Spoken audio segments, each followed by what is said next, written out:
Have you ever thought about why some people become absolutely essential while others remain completely replaceable? Why do certain individuals hold power that seems unshakable, while most of us live in constant fear of being replaced by someone younger, cheaper, or more skilled? This video will change how you see power, dependency, and your own value in this world. Because what I'm about to reveal goes against everything you've been taught about being helpful, being kind, and being a team player. The greatest masters of power understood something that modern society desperately wants to hide from you. They understood that independence is a myth, that everyone depends on someone, and that true power comes not from what you can do, but from what only you can do. This is Law 11 from the 48 Laws of Power. Learn to keep people dependent on you. To maintain your independence, you must always be needed and wanted. The more you are relied upon, the more freedom you have. Make people depend on you for their happiness and prosperity, and you have nothing to fear. Never teach them enough so that they can do without you. Now, I know what you're thinking. This sounds manipulative. This sounds evil. This sounds like exactly the kind of toxic behavior that destroys relationships and creates resentment.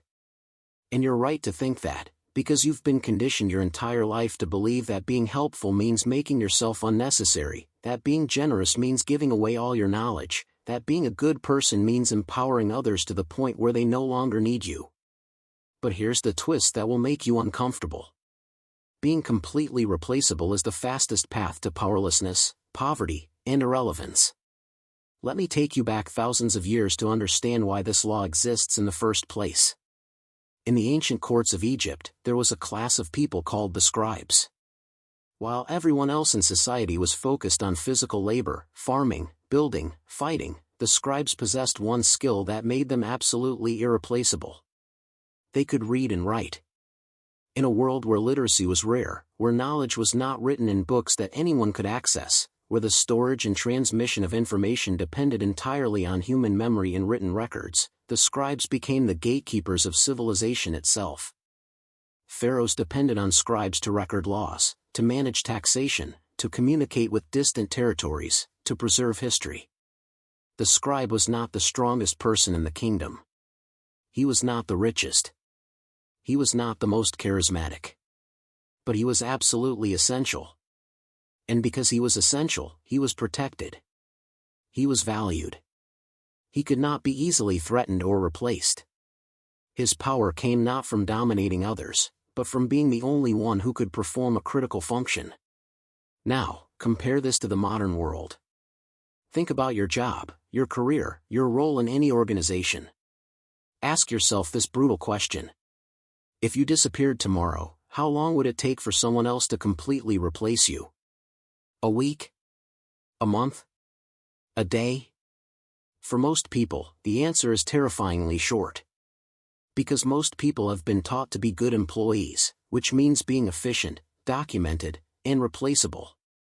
You write detailed reports. You create standard operating procedures. You train your colleagues. You share all your knowledge freely. And you think this makes you valuable. But it actually makes you disposable. Let me give you a modern example that proves this point.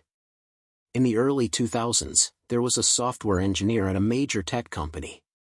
Let's call him David. David was extremely talented, but he noticed something disturbing. Every time he solved a complex problem, his manager would ask him to document the solution thoroughly, to create guides, to train other team members. David was a good employee, so he did exactly that. He shared everything he knew. He made himself transparent. He thought this would lead to promotions and recognition. Instead, after 2 years of being the go-to problem solver, his position was eliminated. The company realized they had all of David's knowledge documented. They had trained cheaper junior developers using his methods. They no longer needed David himself. He had become a victim of his own generosity. Now contrast this with another engineer at the same company. Let's call her Sarah. Sarah was equally talented, but she understood something David didn't. She understood Law 11. When Sarah solved complex problems, she would solve them completely and brilliantly. But she would never fully document the underlying logic. She would create solutions that worked perfectly but were subtly dependent on her unique understanding of the system. She would help others, yes, but she would never teach them everything. She would always retain some critical piece of knowledge, some essential insight, some irreplaceable skill. When the company went through layoffs, Sarah was untouchable. Not because she was hoarding information maliciously, but because she had made herself essential. The company couldn't afford to lose her because too many critical systems depended on her unique expertise. You see, this is where most people misunderstand Law 11. They think it's about being secretive or sabotaging others or refusing to help. That's not it at all. It's about strategic value creation. It's about understanding the difference between being helpful and being indispensable. It's about recognizing that in a world where everyone is replaceable, the only real security comes from being irreplaceable. Let's go deeper into the psychology of dependency. Human beings are wired to depend on others. This isn't a weakness. It's a fundamental feature of our evolution. Unlike other animals that can survive alone from a very young age, humans require decades of dependency. A baby human is completely helpless. A child cannot survive without adults. Even as adults, we depend on farmers for food, on builders for shelter, on doctors for health, on teachers for knowledge. Civilization itself is a complex web of interdependency. The question is not whether you will be dependent or whether others will depend on you. The question is whether you understand and control these dependencies strategically. Think about the relationships in your life. Your boss depends on you, but for what? If the answer is to show up on time and do basic tasks, then your dependency value is low. Anyone can show up on time. Anyone can follow instructions. But if your boss depends on you for something unique, something that only you can provide, whether it's a special relationship with a key client, or a deep understanding of a complex system, or a creative ability that others lack, then your dependency value is high. You have leverage. You have power. Now let's talk about the dark side, because every law of power has a shadow. The danger of Law 11 is that it can turn you into a hostage of your own indispensability. If you make yourself so essential that you cannot be replaced, you also make yourself unable to leave. You become trapped by your own value. This is the curse of the irreplaceable employee who can never take a vacation, never switch jobs, never retire, because the moment they step away, everything collapses. This is the curse of the master craftsman who guards his secrets so jealously that he dies without passing on his knowledge, and his art dies with him. The key is balance. You want to be essential enough that you cannot be easily discarded, but not so essential that you become a prisoner of your own importance. You want people to depend on you, but not to the point where their dependency becomes your burden. This requires wisdom. It requires understanding the difference between strategic dependency and toxic codependency. Let me give you a historical example that illustrates both the power and the danger of this law. In the 15th century, there was a man named Johannes Gutenberg. He invented the printing press, one of the most revolutionary technologies in human history. But Gutenberg made a critical mistake. He shared his invention too freely. He showed others how it worked. He explained the mechanisms. Within years, printing presses were being built all over Europe by people who had learned from Gutenberg but didn't pay him. Gutenberg died in relative poverty, despite creating something that changed the world. He had made a discovery that made him potentially irreplaceable, but he failed to maintain his unique position. He taught others too much, too quickly. Now contrast this with Thomas Edison. Edison was not necessarily the greatest inventor of his time. Many of his inventions were actually created by the talented team of engineers he employed. But Edison understood Law 11 perfectly. He controlled the patents. He controlled the public image.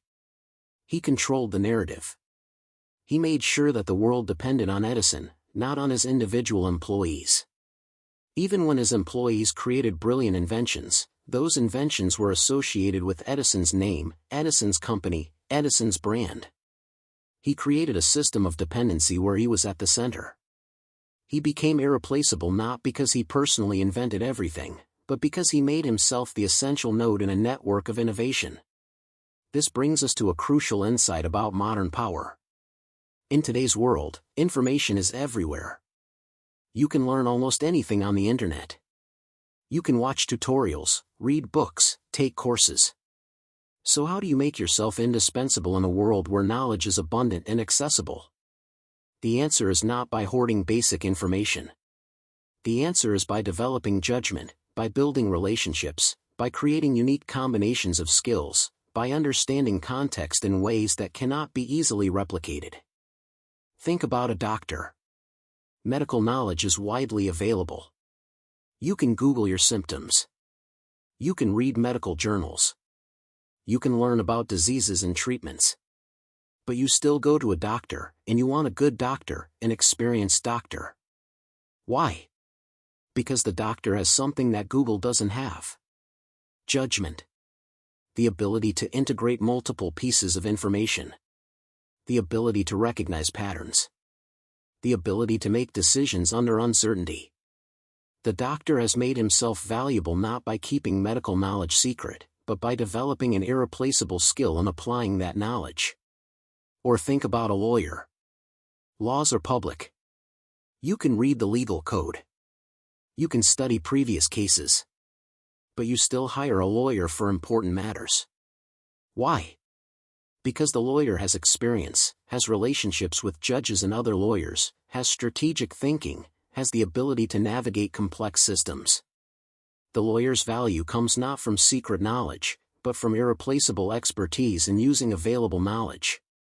This is the modern application of Law 11. You don't need to be secretive about basic information.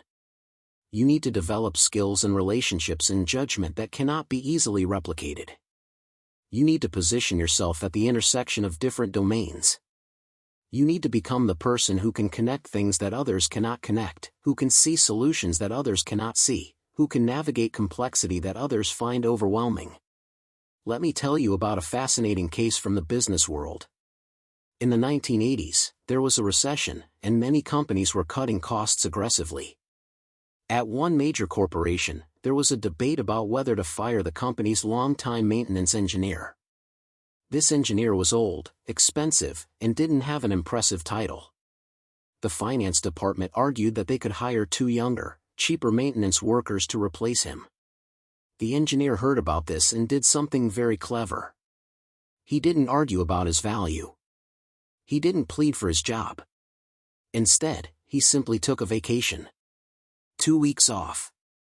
He left behind basic instructions for routine maintenance but nothing comprehensive. Within 3 days, a critical machine broke down.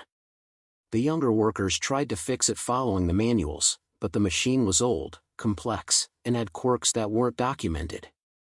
Production stopped. The company was losing hundreds of thousands of dollars per day. They called the engineer on his vacation. He calmly returned, looked at the machine for 10 minutes, adjusted something that wasn't in any manual, and the machine worked perfectly.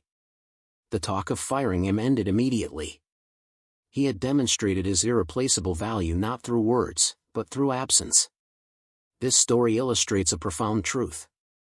Your value is often invisible until you're gone. People take essential things for granted. They assume the lights will always turn on, the internet will always work, the critical systems will always function. They only realize the value of the people who make these things happen when those people are absent. This is why strategic absence can sometimes be more powerful than constant presence. Not absence as manipulation, but absence that reveals true value. Now, let's talk about relationships, because Law 11 applies not just to careers but to every human interaction. In personal relationships, dependency is often seen as weakness. We're told to be independent, self-sufficient, to not need anyone. But this is another modern myth that contradicts human nature. Healthy relationships involve mutual dependency. The question is whether that dependency is balanced and strategic, or whether it's one-sided and exploitative. Think about a romantic relationship. If one person does absolutely everything for the other, if one person makes all the decisions, handles all the responsibilities, solves all the problems, that person might think they're being loving and supportive. But actually, they're creating an unhealthy dynamic. They're making the other person completely dependent, yes, but also resentful. Because dependency without reciprocity breeds resentment. The key is to create mutual dependency, where each person provides something unique that the other values, where both people feel they need each other but not in a suffocating or controlling way. Or think about parenting. A parent's job is ultimately to make themselves unnecessary. To raise a child who can eventually function independently. But the best parents understand that this doesn't mean cutting all ties. It means transforming the nature of dependency. The child stops depending on the parent for food and shelter and basic survival, but continues to depend on the parent for wisdom, for emotional support, for perspective. The smart parent maintains connection not through control, but through providing unique value that the grown child still wants and needs. This brings us to one of the most controversial aspects of Law 11. The instruction to never teach them enough so that they can do without you. This sounds terrible. This sounds like sabotage. This sounds like the opposite of mentorship and generosity. But let's examine this more carefully, because I think this is widely misunderstood. The point is not to sabotage others or to keep people ignorant. The point is to maintain differentiation. If you're a master of a craft, and you teach an apprentice everything you know, what happens? The apprentice becomes your equal, and then potentially your competitor. This isn't wrong or immoral. This is how knowledge has been passed down for millennia. But the master who is wise understands that there's a difference between teaching someone to be competent and teaching someone to completely replace you. In medieval guilds, master craftsmen would teach their apprentices thoroughly, but they would always hold back some secrets, some techniques, some knowledge that could only be earned through years of dedication and loyalty. This wasn't cruelty. This was wisdom. It ensured that knowledge was passed down in a structured way, that mastery was respected, that the relationship between master and apprentice was maintained. The apprentice would eventually become a master himself, but only after years of learning, of proving themselves, of earning the deepest knowledge. Today, we've lost this wisdom. We're told to share everything immediately. To make all knowledge public. To democratize information. And there's beauty in that ideal. But there's also naivety. Because when you give away everything you know instantly, you lose the leverage that your knowledge provides. You lose the ability to gatekeep not maliciously, but strategically. You lose the power that comes from being the master. Let me give you a modern example. There are many successful people who write books, give talks, share their strategies publicly. And you might think, aren't they violating Law 11? Aren't they teaching everyone their secrets? But look more carefully. What they share is principles, frameworks, general ideas. What they don't share is the specific execution, the subtle judgment calls, the unique relationships, the contextual decisions that actually make the strategies work. They share enough to be seen as generous and wise, but they hold back enough to remain irreplaceable. You can read a book about their success, but you cannot become them by reading the book. They've maintained their uniqueness even while appearing to share everything. This is the sophisticated application of Law 11 in the information age. You share openly but you retain your irreplaceable edge. You teach people principles but not the entirety of your craft. You empower others but you ensure that you remain the source, the reference point, the person who has the deepest understanding. Now let's talk about the corporate world, because this is where Law 11 plays out most visibly and most ruthlessly. Every company depends on certain key employees. The salesperson who has relationships with the biggest clients. The engineer who understands the core legacy system. The manager who can handle the difficult personalities. These people have power because they've made themselves essential. But notice something interesting. The people with the most job security are not always the most talented people.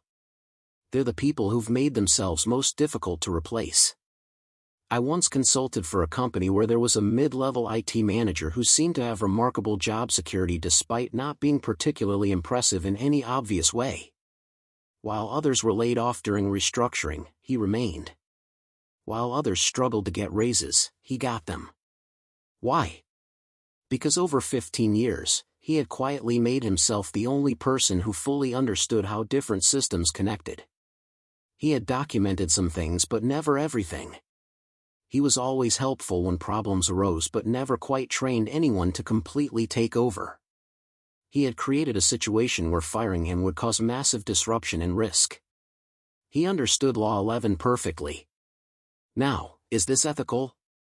That's a complicated question. From the company's perspective, they should have insisted on better documentation and knowledge transfer. They should have recognized the risk of depending too heavily on one person. From the manager's perspective, he was simply ensuring his own security in a world where loyalty to employees has disappeared, where companies will eliminate positions without hesitation if it improves the bottom line.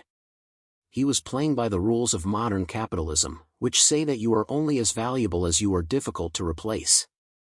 This brings us to a critical insight about power and ethics. Law 11 can be used selfishly and destructively, yes. But it can also be used wisely and constructively. The difference is in your intention and in your balance. Are you making yourself indispensable in order to exploit others, to hold organizations hostage, to prevent progress? Or are you making yourself indispensable in order to ensure fair treatment, to maintain your own security, to have leverage for good outcomes? Think about a union worker who has specialized skills that the company needs. That worker has power because of Law 11. The worker can negotiate for better wages, better conditions, better treatment. Is this exploitation? Or is this just balancing power between labor and capital? The answer depends on how the power is used. If the worker uses their indispensability to demand reasonable things, to lift up other workers, to push for improvements, then their power is being used constructively. If they use it purely selfishly, to extort maximum personal gain while others suffer, then it becomes destructive. The same principle applies to any use of Law 11. A doctor who is the only specialist in a region has power. Does the doctor use that power to charge exorbitant fees and exploit desperate patients?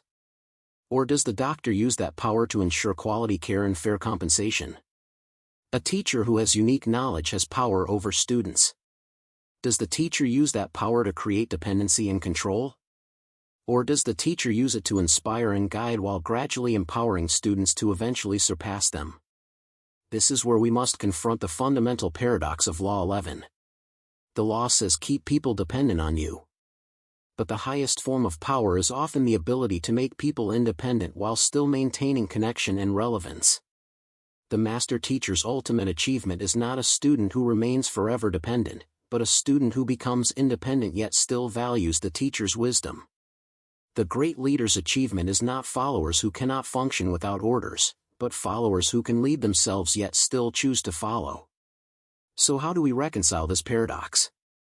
The answer is in understanding different levels of dependency. There's primitive dependency, where someone cannot function without you because you've kept them ignorant or helpless. This is the dependency of the hostage, of the addict, of the manipulated. Then there's sophisticated dependency, where someone could theoretically function without you but chooses to depend on you because you provide unique value, insight, perspective, or capability.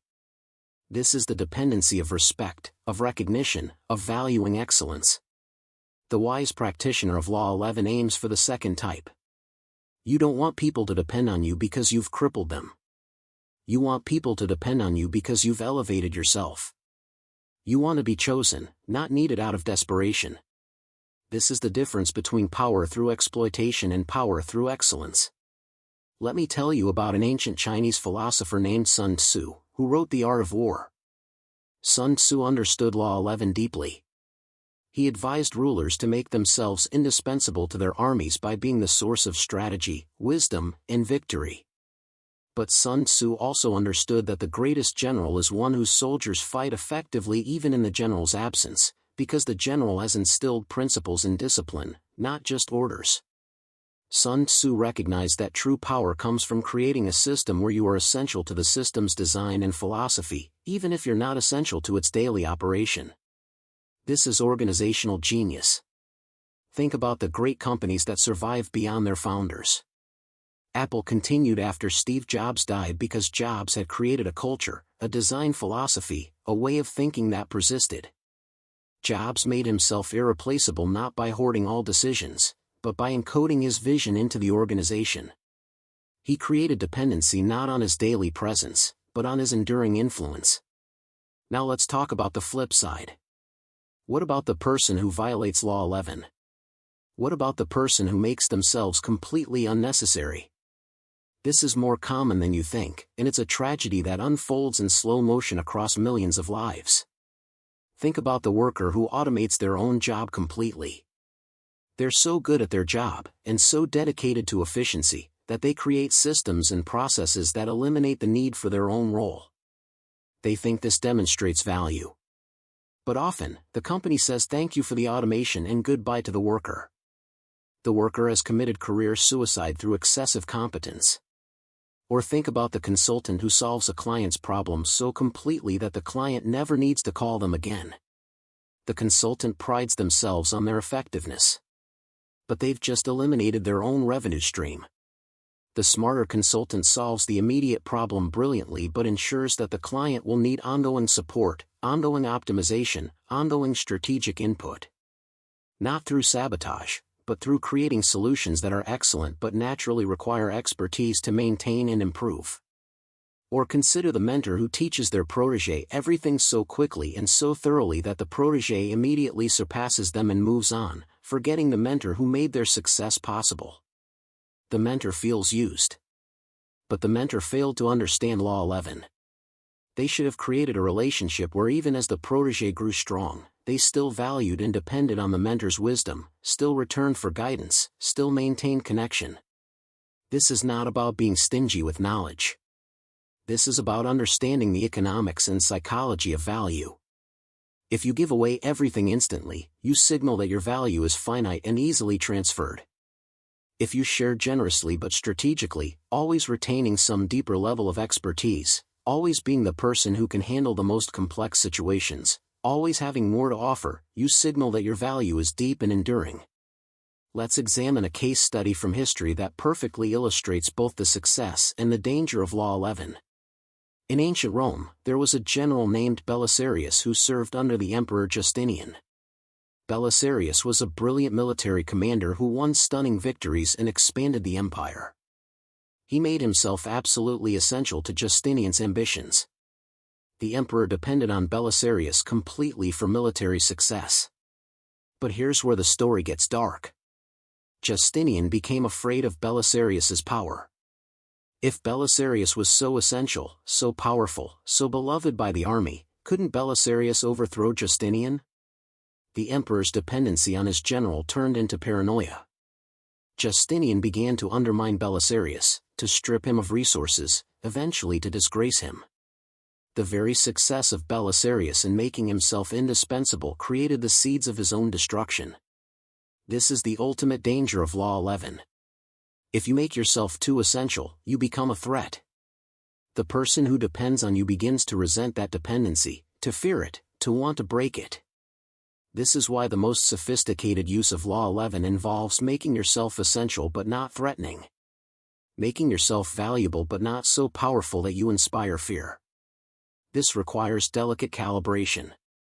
You want to be the person they cannot easily do without, but not the person who makes them feel weak or controlled. Think about how this applies in a modern workplace. If you're the only person who can do a critical job, you have power. But if you're obviously using that power to hold the organization hostage, to demand excessive compensation, to refuse to train anyone else out of pure selfishness, you become a problem that management will eventually solve, even at great cost. But if you're essential while also being collaborative, if you train others in basic tasks while retaining the advanced expertise, if you share enough to be seen as a team player while keeping enough to remain irreplaceable, you maximize your position. You're valuable but not threatening. Essential but not tyrannical. Now let's talk about the most personal application of Law 11. How you make yourself indispensable in your own life. Because the truth is, the only person you absolutely must make yourself essential to is yourself. If your entire sense of worth depends on being needed by others, you're in a fragile position. You become desperate for dependency relationships. You become devastated when people don't need you anymore. You sacrifice your own well-being to maintain your position as essential. The healthiest application of Law 11 is to make yourself essential by developing genuine competence, by creating real value, by being excellent at something meaningful. Not essential through manipulation, but essential through mastery. Not dependent on because you've created artificial scarcity, but dependent on because you provide something genuinely valuable that few others can provide. This means investing in yourself. Developing skills that are difficult to replicate. Building relationships based on genuine value exchange. Creating a reputation for excellence. Becoming the kind of person that others want to work with, want to learn from, want to depend on, not out of necessity but out of preference. Let me tell you about the concept of unique ability, developed by strategic coach Dan Sullivan. Sullivan argues that each person has certain activities where they create extraordinary value, where they're in flow, where they're operating at a level that few others can match. Your unique ability is not just what you're good at. It's the intersection of what you're excellent at, what energizes you, and what creates disproportionate value. If you can identify and develop your unique ability, you naturally create the conditions of Law 11. You become someone that others depend on because you provide something genuinely rare and valuable. The tragedy is that most people never identify or develop their unique ability. They spend their careers doing tasks that others could do equally well or better. They make themselves interchangeable. They compete on price rather than on uniqueness.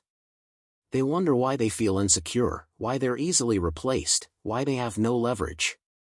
The answer is that they've failed to understand Law 11 at the most fundamental level. They've failed to make themselves irreplaceable by being genuinely excellent at something that matters. So how do you develop this kind of strategic indispensability? First, identify what you do that others find difficult. Not impossible, but difficult. What do people come to you for? What problems do you solve that others struggle with? This is your starting point. Second, deepen that expertise. Don't be content with being moderately better. Become dramatically better. Become the person who can handle situations that would baffle others. Third, make your expertise visible. You can be the most competent person in the world, but if no one knows it, it doesn't matter. You need to demonstrate your value in ways that others recognize and remember.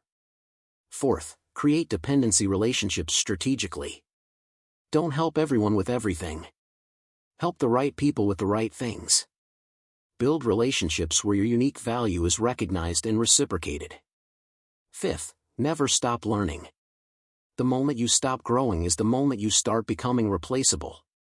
But remember the balance. You're not trying to make people helpless. You're trying to make yourself excellent. You're not trying to hoard knowledge maliciously. You're trying to maintain your edge. You're not trying to control others through dependency. You're trying to ensure that you have something valuable to offer. Let's talk about the future, because technology is changing the nature of dependency in profound ways. Artificial intelligence can now do tasks that once required human expertise. Automation is eliminating jobs that seemed secure. The internet has made information abundant and easily accessible. In this environment, how do you apply Law 11? How do you make yourself indispensable when machines can do more and more of what humans once did? The answer is to focus on what machines cannot easily replicate. Judgment in complex situations. Creativity and innovation. Emotional intelligence in relationship building. Strategic thinking that integrates multiple domains. The ability to navigate ambiguity and uncertainty. These are the new frontiers of irreplaceability. The people who will remain indispensable are those who can do what AI cannot, who can provide value in ways that cannot be automated or commoditized. Think about what's happening in various professions. Routine legal work is being automated. But the lawyer who can understand a client's unique situation, who can devise creative strategies, who can negotiate effectively based on reading people and understanding psychology, that lawyer remains indispensable. Basic financial calculations can be done by software. But the financial advisor who understands a client's psychological relationship with money, who can provide wisdom about life decisions, who can be trusted during crises, that advisor remains indispensable. Standard medical diagnoses can increasingly be done by AI. But the doctor who can integrate complex information, who can communicate with patients effectively, who can make judgment calls in uncertain situations, that doctor remains indispensable. The pattern is clear. In the future, Law 11 will be about developing uniquely human capabilities that create dependency not through hoarding information, but through providing wisdom, judgment, creativity, and emotional intelligence that cannot be replaced by algorithms. Now we must address the ethical question that has been lurking throughout this discussion. Is it morally acceptable to deliberately create dependency? Isn't this manipulation? Isn't this exploitation? These are important questions, and the answer is not simple. Like all laws of power, Law 11 is amoral. It describes what works, not what's right. How you use this knowledge determines whether your application is ethical or not. Creating dependency through sabotaging others, through keeping people ignorant when they could grow, through exploiting vulnerability, this is clearly wrong.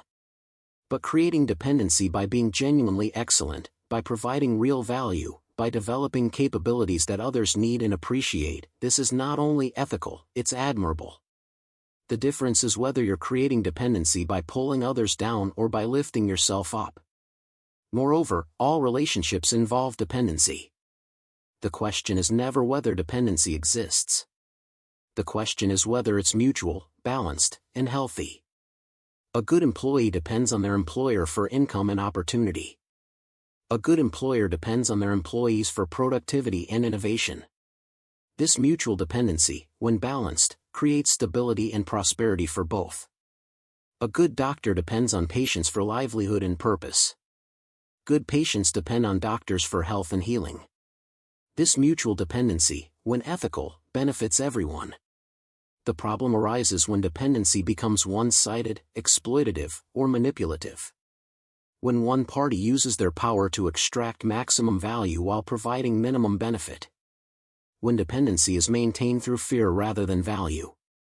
When people are kept weak so they remain dependent rather than being helped to grow while maintaining connection.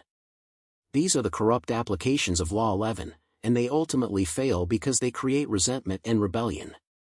So as we come toward the end of this exploration, let me synthesize the wisdom of Law 11 into practical guidance. First, understand that everyone is replaceable in theory but some people are irreplaceable in practice. Your goal is to be in the second category. Second, make yourself irreplaceable not through sabotage or secrecy, but through genuine excellence in something that matters. Third, share generously but strategically. Help others but maintain your edge. Teach principles but retain mastery. Fourth, create dependency relationships that are mutual and balanced. Be needed but also recognize and value what you need from others. Fifth, never stop developing your unique capabilities. The moment you plateau is the moment you start becoming replaceable. Sixth, use your indispensability wisely. Don't exploit it to control others. Use it to ensure fairness, security, and leverage for good outcomes. Seventh, remember that the highest form of power is to be chosen, not needed. Aim to be so excellent that people depend on you out of respect and preference, not desperation. Let me leave you with a final story that captures the essence of Law 11. There was a Japanese master swordsmith named Masamiune who lived in the 13th century. Masamiune's swords were considered the finest ever made. Legendary. Even today, centuries later, a genuine Masamiune sword is priceless. Masamiune had apprentices. He taught them extensively. He shared his knowledge. But even his best students never quite achieved his level of mastery. Why? Not because Masamiune held back secrets, but because his excellence came from decades of subtle refinement, from a level of attention and skill that could not be transmitted through instruction alone. It had to be earned through years of dedicated practice. Masamiune made himself irreplaceable not by hoarding knowledge, but by achieving a level of mastery that others could aspire to but rarely reach. This is the ideal application of Law 11. Be so excellent that others depend on you not because you've kept them ignorant, but because you've achieved something genuinely extraordinary. Be so valuable that you're chosen not because there are no alternatives, but because you're clearly the best alternative.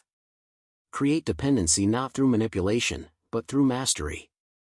So I'll leave you with the question that began this exploration, but now you can answer it differently. Why do some people become absolutely essential while others remain completely replaceable? Because some people understand that independence is a myth, that value comes from providing something others need, and that the path to freedom paradoxically runs through making yourself indispensable. Not indispensable through exploitation, but indispensable through excellence. Not through keeping others weak, but through making yourself strong. Not through fear, but through respect. What will you do with this knowledge? Will you continue to make yourself easily replaceable by sharing everything instantly, by failing to differentiate yourself, by competing only on price or basic competence? Or will you begin the patient work of making yourself genuinely indispensable by developing mastery, by creating unique value, by becoming the person that others choose to depend on because you provide something they cannot easily find elsewhere? The choice is yours. But understand this. In a world where everyone is fighting for security, for leverage, for power, the people who understand Law 11 have already won. Because they've made themselves irreplaceable. And that is the ultimate form of freedom.